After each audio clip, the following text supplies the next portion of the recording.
turime CarPlay modulį ant originalaus F10 CC ekrano. Tai va, mes galime valdyti su ratuku, su vairo mygtukais, va, garsinimas veikia.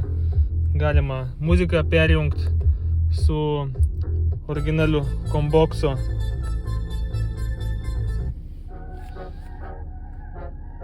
Į originalų meniu galim palaikę meniu mygtukai kelias sekundės. Va čia tada mes galim matyti visas originalias funkcijas. Svarbus niuansas daugeliui aktualus, kad tas CarPlay modulis susiraša su originaliu Bluetooth.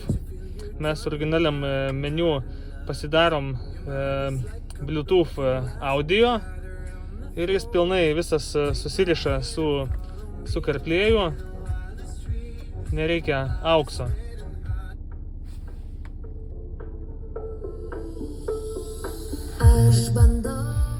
Esu galinę kamerą pajungęs. Originaliai čia iš vis nebuvo. Šiam BMW su vairu linijos sukinėjasi. Parktroninikus iš karto rodo. Ir kai išsijungia parktronikai, ten pasiekus 30 greitį arba su parktronikų knopke jis sugrįžta atgal į tą CarPlay meniu.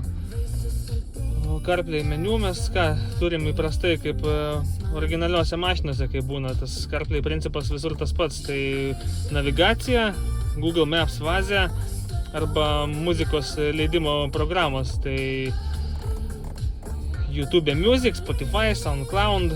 Tik čia dabar testavimui telefoną tokį pasijungęs, čia nelabai ką jis turi, tiesiog vidiniai atminti keletą muzikos failų ir tiek.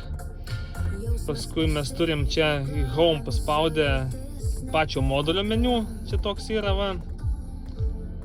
Exit paspaudžiam, sugrįžta mums į originalų meniu, pasispaudžiam meniu vėl į CarPlay'ų.